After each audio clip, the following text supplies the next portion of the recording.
Hey guys, welcome back. My name is Sam, and today we are looking at one of the more interesting stories developing in the paddock right now. Esteban Ocon's future at Haas is genuinely in question, and according to reports out of Italy, the team has already started looking at who could take his place. The two names being mentioned are Yuki Tsunoda and Rafael Camara.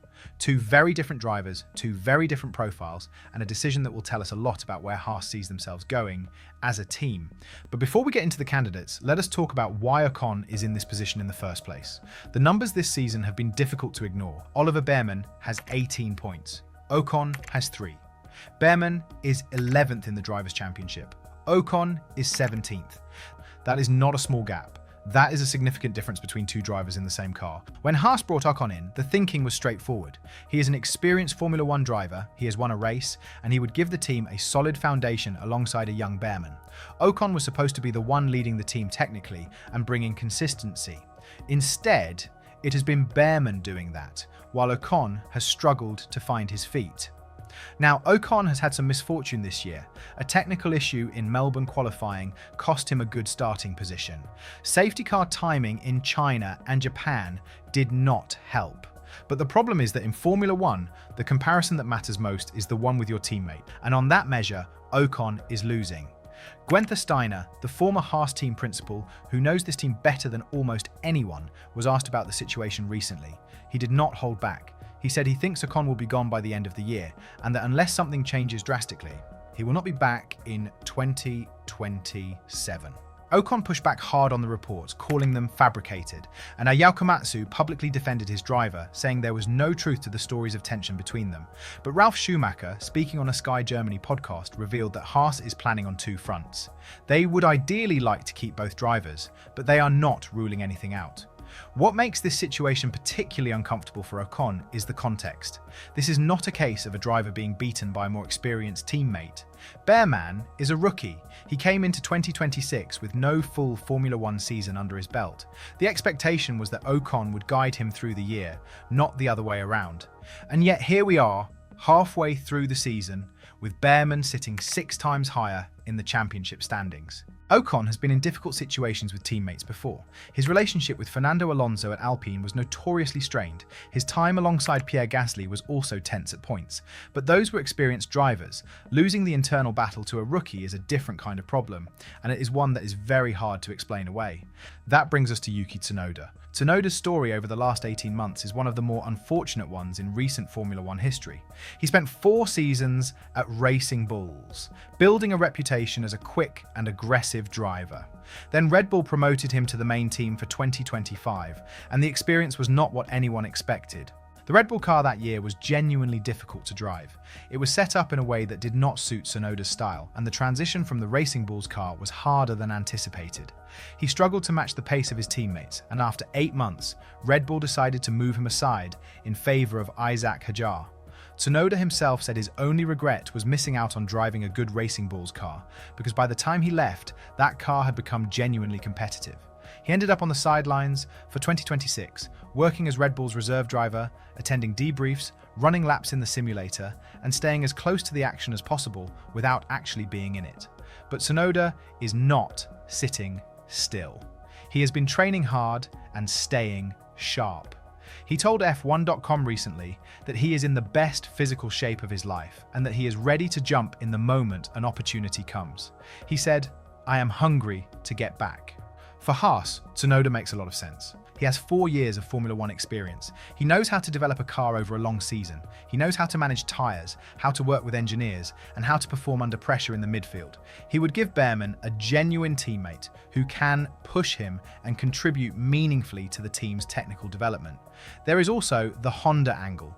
Honda are currently supplying engines to Aston Martin this season, and they remain keen to have Japanese representation on the Formula One grid. While Haas uses Ferrari power, Tsunoda's profile and his relationship with Honda could be a useful card to play in terms of sponsorship and visibility in the Japanese market. Then there is Rafael Camara, and this is where the story gets more interesting. Camara is a Ferrari junior driver. He won the Formula 3 Championship in 2025 with 5 pole positions and 4 feature race wins. He is currently in his rookie Formula 2 season with Invicta Racing, and he has already completed a Formula 1 test in the Ferrari SF25 at the Hungaroring in May. He has enough super license points to race in Formula One right now.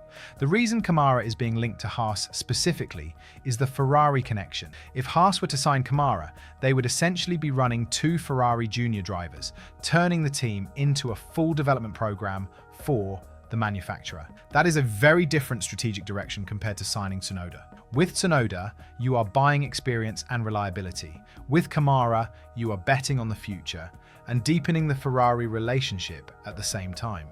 The question is what Haas actually needs right now. They are a midfield team with a competitive car but limited resources. Having two young, hungry drivers could generate momentum and excitement, but it also carries real risk.